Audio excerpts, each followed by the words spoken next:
네, 할렐루야. 함께 말씀 보도록 하겠습니다. 오늘 창세기 49장 말씀입니다. 목소리가 감기 걸려서 조금 안 좋다는 거 양해해 주시고요. 그만큼 더 귀를 기울이고 집중해 주시면 감사하겠습니다. 오늘 또 정말 중요한 내용이에요. 중요한 내용이기 때문에 어떻게 보면은 창세기의 어떤 전체적인 것들을 마무리 지어가고 또 실제적으로 앞으로 성경을 어떻게 읽어가야 될지에 대한 어떤 그런 것들도 오늘 말씀해 드리니까 꼭 귀 기울여서 듣기를 간절히 부탁드립니다. 우리가 흔히 49장 말씀을 야곱의 축복이라고 하죠. 뭐 이런 찬양 들어보셨을 거예요. 너는 담장 너머로 뻗은 나무 가지에 푸른 야곱이 요셉에게 했던 그 축복의 내용을 가지고 만든 그런 찬양이기도 하죠. 야곱이 온 아들들을 불러서 축복을 합니다. 이삭이 문 뒤에서 에서 혼자만 불러놓고 축복하려고 했던 것과 달리 이 야곱은 온 아들들을 다 불러서 그들을 축복합니다. 여러분, 축복이죠. 자, 그런데 이 오늘의 말씀에 대해서 혹자는 축복이 아니다, 그냥 유언이다 라고 표현해야 된다고 이야기하는 경우들도 상당히 많습니다. 그런데 저는 이 모든 12형제들에 대해서 한 야곱의 이 선포가 축복이다라고 단언하고 싶습니다. 왜 그럴까요? 28절 말씀입니다. 이들은 이스라엘의 12지파라 이와 같이 그들의 아버지가 그들에게 말하고 그들에게 축복하였으니 곧 그들 각 사람의 분량대로 축복하였더라. 아멘. 12아들들 각 사람의 그 복대로 축복했다. 이게 결론이라는 거예요. 축복. 이 복을 빌어줬다라는 거죠. 이 12아들들에게. 여러분, 그런데 오늘 분명히 28절에 이 모든 아들들에 대한 이 모든 말씀이 축복이라고 성경이 이야기하고 있음에도 불구하고 우리가 이걸 축복으로 받아들이지 못하는 이유가 있습니다. 왜 그렇습니까? 바로 르우벤, 시몬, 레위를 향한 이 야곱의 말들 때문이다라는 거죠. 여러분, 어떤 얘기가 나오나요? 르우벤 같은 경우는 그 탁월하지만은 않을 것이다. 그러니까 장자의 권한을 뺏게 될 것을 이야기합니다. 뿐만 아니라 시몬과 레위에 대한 어떤 저주들, 이런 것들이 계속해서 등장하더라는 거죠. 여러분, 그럼에도 뭐라고요? 이것은 축복이다라는 거죠. 여러분, 사실 오늘 이 49장의 모든 야곱의 아들들에 대한 축복을 하나하나 이건 어떤 표현이고 어떤 비유고 이렇게 다 살펴보기는 어려울 것 같아요. 그렇지만 이 전체적인 맥락이 가리키는 방향에 대해서 우리가 한번 살펴보는 시간을 갖도록 하겠습니다. 여러분, 1절에 보시면 이렇게 기록하고 있죠. 야곱이 그 아들들을 불러 이르되 너희는 모이라. 너희가 후일에 당할 일을 내가 너희에게 이르리라. 아멘. 그러니까 야곱이 아들들을 불러 모아 하는 그 축복의 내용이 뭐예요? 여기 보면 후일에 당할 일이라고 그렇게 이야기하고 있습니다. 이 후일에 라는 단어가 여러분, 그러니까 오늘 이 12아들들을 모아놓고 하는 얘기가 어떤 미래적 예언적 선포가 어떤 그 형태를 띠고 있다라는 거죠. 자, 그런데 여기서 말하는 이 후일에라는 단어가 쓰였던 본문이 있습니다. 이사야서 2장 2절이랑 미가서 4장 1절인데요. 제가 요 내용은 자막에 달아놓을게요. 자, 근데 보시면은요, 뭐예요? 말일에? 끝날에. 이게 뭘까요? 이 후일에라는 이 단어 자체가 이미 종말론적인 어떤 그날에 대한 표현으로 쓰이고 있다는 겁니다. 이 어떤 최종적인 그날, 완성이 되는 그날, 여러분 뭘까요? 여러분, 예수님이 오시는, 예수님의 초림과 예수님의 어떤 그런 그리스도로부터 임하는 그 최종적 완성에 대한 그 날, 여호와의 날, 그런 거를 이제 할 때 쓰는 단어가 이 후일에라는 단어다라는 겁니다. 여러분, 그러니까 물론 어쨌든요, 오늘 이 말씀이 12아들들에 대한 이야기가 아니다라고만은 볼 수는 없습니다. 그리고 어떤 구약에도 어느 정도 성취가 되는 말씀이기도 하지만 우리는 단순히 이 말씀을 그냥 12아들들에 대한 개인적인 어떤 이야기다라고만 볼 수 없다는 거예요. 그러니까 최종적인 그날에 성취될 예언이자 우리의 축복이다라는 것을 우리가 잊지 않고 오늘 말씀을 우리가 읽어야 된다라는 겁니다. 특히나 2절 말씀인데요. 2절 말씀 보면 이렇게 돼 있어요. 너희는 모여 들으라. 야곱의 아들들아, 너희 아버지 이스라엘에게 들으라. 여러분, 이 표현 어디서 많이 보시지 않으셨습니까? 네, 쉐마 이스라엘. 신명기 6장 4절이죠. 그 유명한 이스라엘아 들으라. 우리 하나님 여호와는 오직 유일한 여호와이시니 라고 하면서 이 쉐마의 말씀은 이스라엘 사람들이 몸에 지니며 읽고 다닐 정도의 그런 중요한 말씀이었습니다. 그러니까 정말 대대로 읽혀져야 하는 그런 말씀이었다라는 거예요. 여러분, 오늘 말씀도 마찬가지더라는 거예요. 단순히 12 아들들을 위해 준비된 그런 축복이 아니라 정말 대대로 이스라엘 백성, 그러니까 하나님의 백성들이 묵상하며 익혀야 되는 그런 말씀이다라는 겁니다. 우린 잘 보지 않았지만. 여러분, 그런데 더군다나 49장 말씀은요, 산문이 아니라 운문이에요. 막 이런 표현들 있죠. 나귀 같고 사자 같고 사자 새끼라 여러 가지 이런 동물들 나오면서 비유와 어떤, 여러분, 산문이 아니라 운문, 시라는 거예요. 그러니까 노래라고요. 우리 옛날에 뭐 외우기 어려우면 어떻게 합니까? 저는요, 아직도 이 성경책을 찾을 때 죄송하지만 이거 외워야 돼요. 창세기, 출애굽기, 레위, 사도, 로마, 고린도, 뭐예요? 왜 이렇게 해요? 노래로 하면 외우기 쉬우니까. 아까 앞서서 쉐마의 말씀은 어떤 모두가 익히기 위해 몸에 지니고 다닐 정도의 그런 말씀이라고 하지 않았습니까?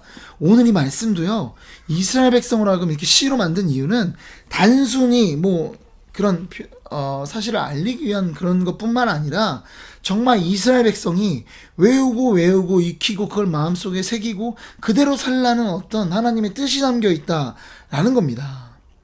그러니까 이거는요, 곧 지금의 오늘날에, 그러니까 단순히 이 말씀은 르우벤, 시몬, 레위, 유다, 요셉 이런 12 아들들을 위한 글로만 제한해서 읽어서는 안 된다는 거예요. 이거는 뭐예요? 지금 오늘날을 살아가는 하나님의 백성들을 향한 하나님의 분명한 말씀이다. 이런 우리를 향한 예언의 말씀으로 읽으면요, 이 말씀이 우리에게 진정한 축복의 말씀으로 오늘 이 시간 임할 줄로 믿으시기 바랍니다. 여러분, 그렇게 우리 한번 축복의 말씀을 한번 읽어내 보자고요. 자, 그런데 이 12 아들들을 향한 이 축복들을 살펴볼 텐데, 앞에 중요한 어떤 그런 부분들만 좀 많이 살펴보게 될 것 같아요. 자, 그런데 먼저 이 르우벤, 우리가 축복으로 읽히지 않는 이 세 명에 대한 이야기를 한번 볼 텐데, 르우벤 어떻습니까? 그는 장자이고 탁월한 자였대요. 자, 장자이고 탁월한 자였는데 그가 어떻게 합니까? 탁월하지만은 어떻게 했다는 거예요? 그 탁월함을 박탈돼요. 장자로서의 권한을 박탈돼요. 그러니까 장자로서의 어떤 권한은 뭐냐면, 장자로서 받는 복이 있고, 장자로서 어떤 그런 지도권이 있고, 또한 장자로서 그 재산에서 2배를 받거든요. 근데 사실상의 두목은 누가 받게 됐습니까? 요셉이 받게 됐죠. 왜? 요셉 대신해서 므낫세와 에브라임과 므낫세가 야곱의 아들들이 돼서, 그러니까 만약에 야곱이 12억이 있었으면요, 실제로 13억으로 합시다. 13억이 있으면 요셉의 아들 둘이 1억씩 나눠 가진 게 되니까 요셉이 사실상 2억을 받게 되는 장자의 어떤 그런 권한을 갖게 된 겁니다. 반면에 지도권은 누구에게? 유다에게 그렇게 갔다라는 거예요. 결국 박탈당했다라는 거죠. 왜? 그가 아버지의 침상에 올랐다. 아버지의 침상에 올라 더럽혔다. 그가 아버지의 자리를 넘봤다는 겁니다. 그러니까 아버지의 아내를 넘봤다는 것은요, 곧 아버지의 자리를 넘봤다는 거예요. 그런 죄악을 저질렀다는 겁니다. 자, 그리고 그 시몬과 레위에 대해서도 우리가 살펴볼 텐데, 그들이 뭘 했습니까? 그들이 이제 저질렀던 일은, 이 동생 디나가 강간당했던 일이 있죠. 레아의 딸. 그가 이제 이 가나안 땅으로 돌아왔을 때쯤에 세겜성에서 잠깐 나갔다가 이 세겜, 하몰의 아들 세겜에게 강간을 당합니다. 그로 인해서 결혼하려고 하는 이들에게 이제 속이죠. 뭐로 속입니까? 만약에 우리가 진짜 할례 안 한 사람들과 우리 결혼할 수 없다. 만약에 너희들도 할례를 하면, 그렇게 되면 우리 서로 통혼하자. 디나도 주고 너희들의 여자들도 우리가 결혼하고 그렇게 하겠다라고 이야기를 합니다. 자, 그런데 할례라는 게 어떻습니까? 한번 받으면 며칠 동안 그냥 앓고 누워야만 하는 어떤 그런 고통스러운 일이었다라고 말씀드렸어요. 결국 이렇게 고통 중에 있는 세겜성에 있는 모든 사람들을 다 시몬과 레위가 진멸하는 일들이 있습니다. 이런 잔인한 일들이 있더라는 거예요. 자, 그런 거에 대해서 오늘 이야기를 하고 있는데, 여러분, 그런데 뿐만 아니라 여기에 표현을 보면 또 이런 표현도 있어요. 뭐예요? 소의 발목 힘줄을 끊었다라고 합니다. 그런데 실제로 창세기 34장으로 가보시면은요, 28, 29절인데, 그들이 모든 가축을, 소나 이런 것도 어떻게 했냐면 다 뺏었다라고 표현되어 있습니다. 그런데 소의 발목 힘줄을 끊었다? 이건 뭐냐면요, 의도적으로 성경이 그들의 행동이 얼마나 잔인한 것이었는지를 묘사하고 있다라고 생각을 하시면 돼요. 왜 그럴까요? 여러분, 일반적으로 전쟁이 일어나면 패전 국가의 어떤 그런 말들의 발목 힘줄을 끊어요. 왜 그럴까요? 말이 있으면 뭐라는 거예요? 말 타고 쫓아와서 전쟁을 하지 않겠습니까? 그러니까 전쟁을 못하게 막는 겁니다. 자, 그런데 소의 발목 힘줄을 꺾는 건 어떤 의미가 있겠어요? 소 가지고 뭘 해요? 전쟁을 하나요? 소 타고? 느려 죽겠는데 소 가지고 뭐 합니까? 농사를 짓죠. 여러분, 이건 뭐냐면 그야말로 아예 먹고 살지 못하겠다는 겁니다. 그냥 전쟁 못하게 우리를 더 이상 못 괴롭히게 뭐 이런 차원의 문제가 아니라 아예 이 족속들의 진짜 잔인하게 먹지도 못하게 그렇게 했다는 거예요. 그만큼의 잔인성을 폭로하고 있는 겁니다. 여러분, 그런데 오늘 말씀해 보시면은요, 오늘 이 49장이죠. 49장 5절 말씀해 보시면 이 참 희한하게 시몬과 레위를 이야기할 때 함께 그들의 어떤 죄에 대해 폭로하고요. 그것뿐만 아니라 그들을 표현할 때 어떻게 표현합니까? 49장 5절에 보면 그들은 형제다. 함께 묶어서 이야기를 해요. 그리고 네호나 그들의 모임에 상관하지 말지어다. 내 영광아 그들의 집회에 참여하지 말지어다. 그들의 모임과 함께 모여 사는 이런 어떤 그런 것들에 대해서 부정적으로 이야기를 하고 있다는 겁니다. 뭘까요? 여러분, 뭘 의미하는 걸까요? 여러분, 잠시 두고 꼭 기억하시기 바랍니다. 다음으로 넘어갈게요. 그 외에 축복의 이야기들 잠시 거론을 하자면 계속해서 이후에 등장하는 정말 주된 축복이 있다면 뭐냐면 유다의 축복 같은 경우는 이렇게 기록하고 있죠. 11절입니다. 암나귀 새끼를 아름다운 포도나무에 맬 것이다. 여러분, 암나귀 새끼를 포도나무, 아름다운 좋은 포도나무겠죠? 거기에 매면 어떻게 될까요? 어떤 일이 발생합니까? 여러분, 암나귀가 포도 먹어버리죠. 예, 그러면 안 되는데. 여러분, 이게 무슨 얘기냐면요. 이런 좋은 극상의 포도나무를 암나귀가 먹어도 될 만큼의 넘쳐나는 어떤 풍요로움에 대해서 이야기를 하는 겁니다. 어떤 그런 물질의 축복, 소출의 축복을 이야기하는 거예요. 뿐만 아니라 20절 아셀에게서 나는 먹을 것은 기름진 것이라고 하고, 22절 요셉에 대한 축복, 무성한 가지 곧 샘 곁에 무성한 가지라고 합니다. 이런 물질 소출의 어떤 복에 관한 이야기가 야곱의 이 12아들들을 향한 이 축복에서 계속 반복되고 있다는 거예요. 또 뭐에 관한 표현들이 있습니까? 재밌게도 군사적인 표현들이 많이 등장합니다. 다는 뱀이고 말굽을 물고 그 탄자를 떨어지게 하고, 갓은 어때요? 군대의 추격을 받으나 도리어 그 뒤를 추격하고, 요셉의 알은 도리어 굳세고 그의 팔은 힘이 있고, 베냐민은 물어뜯는 일이고, 뭐 이런 표현들이, 군사적 표현들이 등장하다라는 거예요. 여러분, 지금까지 모든 어떤 이 12아들들을 향한 이 축복들, 이 이야기들, 미래에 대한 예언적 어떤 선포들을 보면 여러분, 이거를 어떻게 읽어야 될까? 정말 오늘 말씀 정말 중요한 거라고 말씀드렸습니다. 여러분, 제가 성경이 진짜 기가 막혀요. 저도 말씀 보다가 뭔 얘기야 이거 도대체 막 하다가 확 떠오르는 그런 순간이 있었는데, 정말 기억해야 되는 게 이 창세기 말씀이든 모든 성경 말씀이든 하나님의 언약과 약속 안에서 읽어내야 됩니다.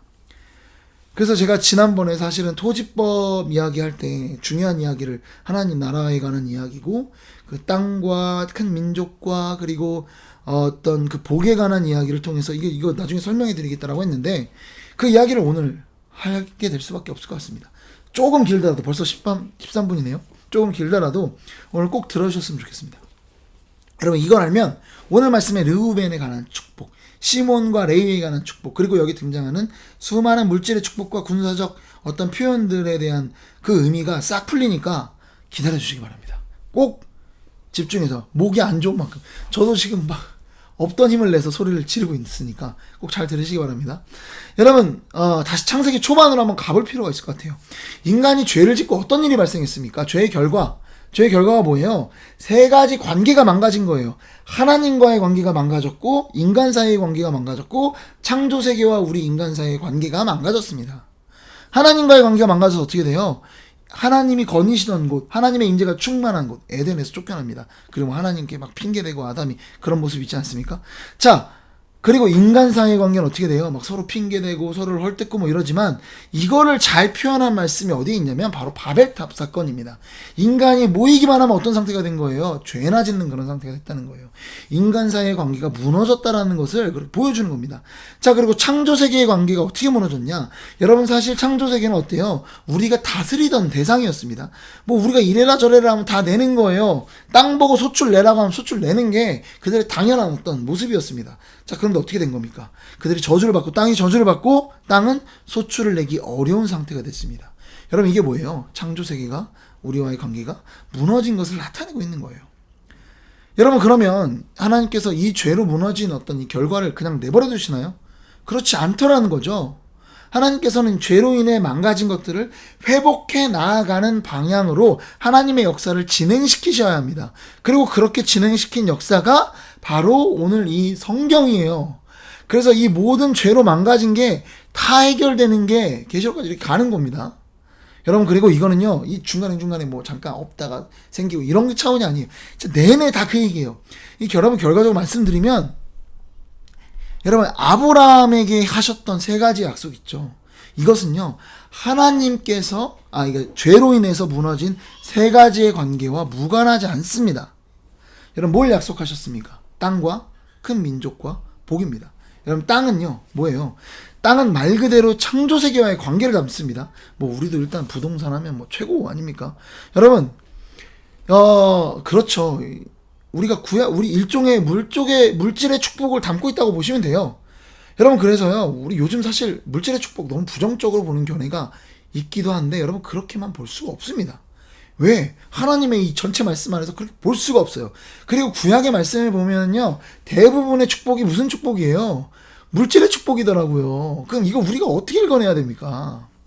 오늘 말씀의 12 형제들에게서도 나타나는 그 복은요, 물질의 축복으로 등장하더라는 겁니다.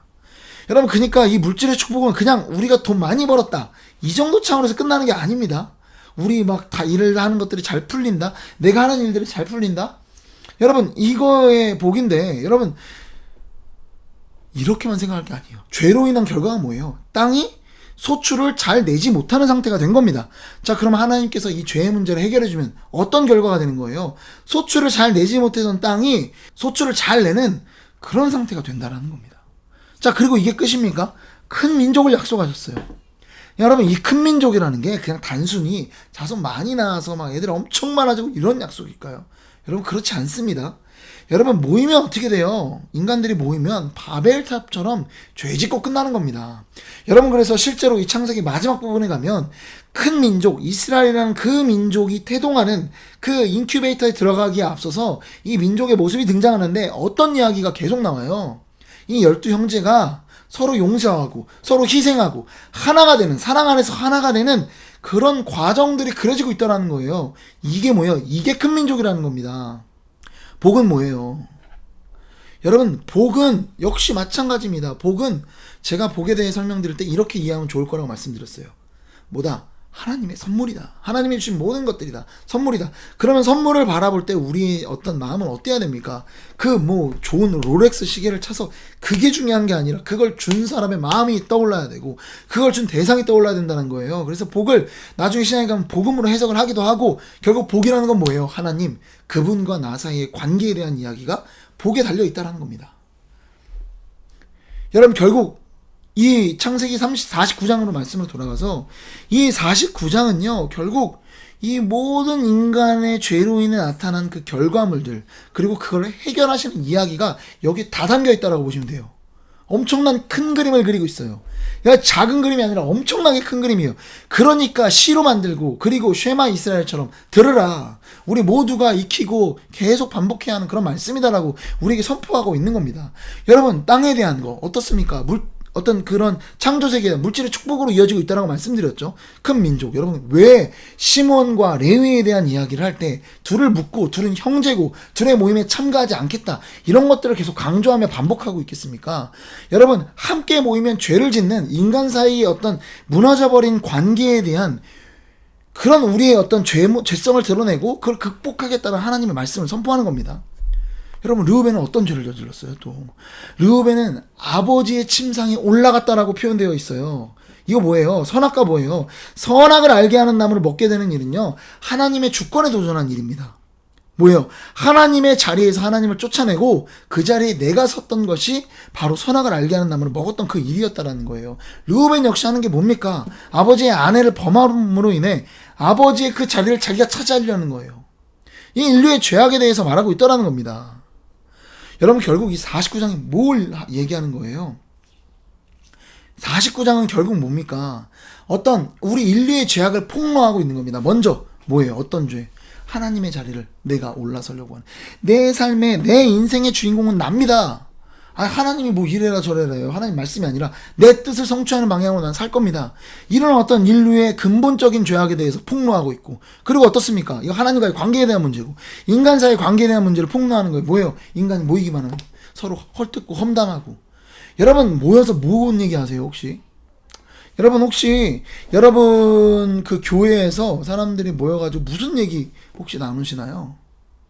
모이면 하나님 말씀, 은혜에 대해서 나누고, 이런 하나님이 나에게 어떻게 임재하셨고 하나님이 어떻게 역사하셨고 뭐 이런 어떤 그런 은혜를 나누시나요? 물론 그런 이야기도 나누기도 하지만 대부분의 이야기가 어디로 가요? 남 얘기하지 않습니까? 누군가 교회 안에 누군가를 비난하기도 하고, 세상에 있는 문제들 가지고, 오늘 또 어제 광복절이기도 했는데 건국절이 이런 거 가지고 또 따지고 누가 잘못했느니, 누가 교만하다니 이런 거 가지고 얘기하고 있지 않습니까? 그 교회 안에서의 어떤 우리 교제 모습들 아니에요?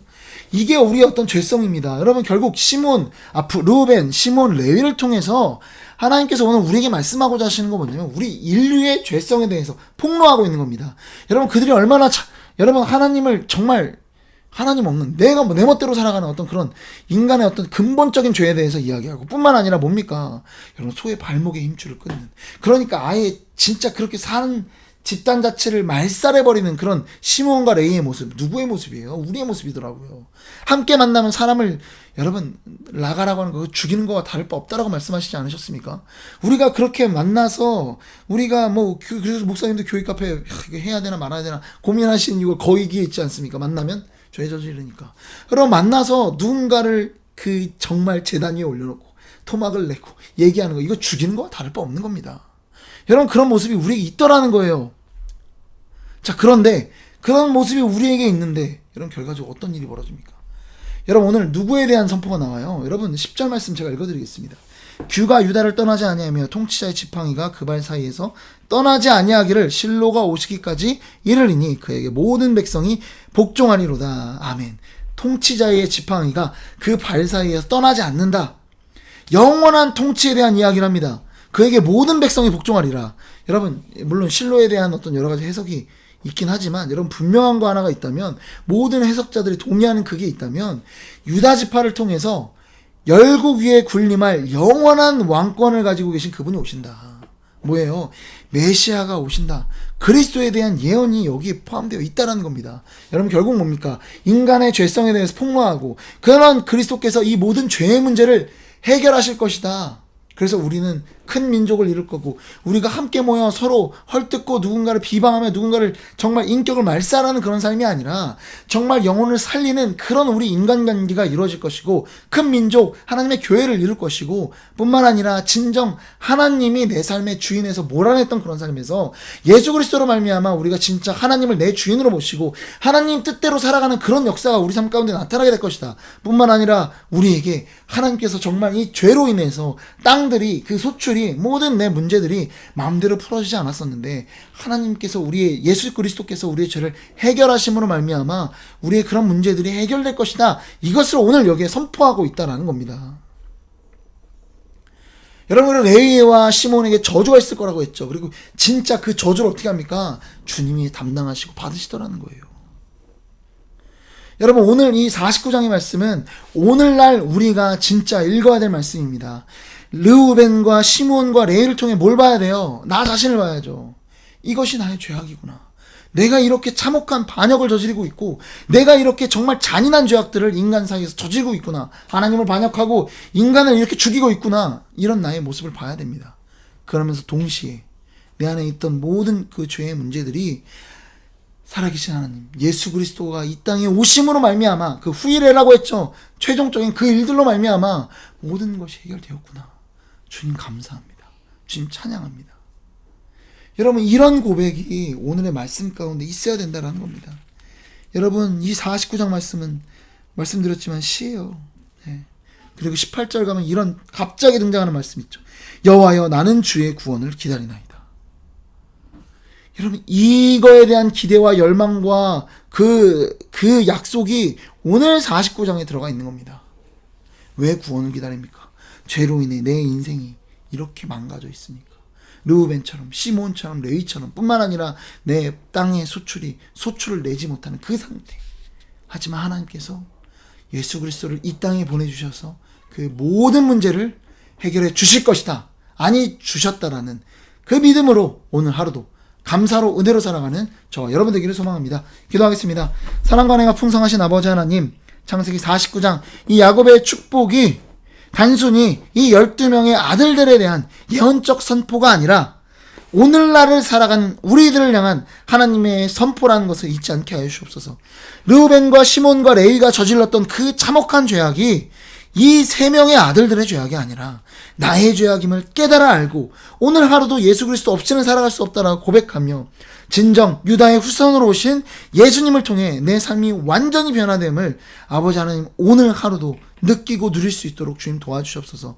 그래서 정말 인간 사이의 관계가 회복되어지고 뿐만 아니라 하나님 관계가 회복되어지고 그리고 창조세계와의 관계가 회복되어져서 하나님의 축복을 누리는 정말 진정한 축복 안에서 거니는 우리 모두가 될 수 있도록 주님께서 도와주시옵소서. 이 모든 말씀 사랑이 많으신 예수 그리스도의 이름으로 기도드립니다. 아멘.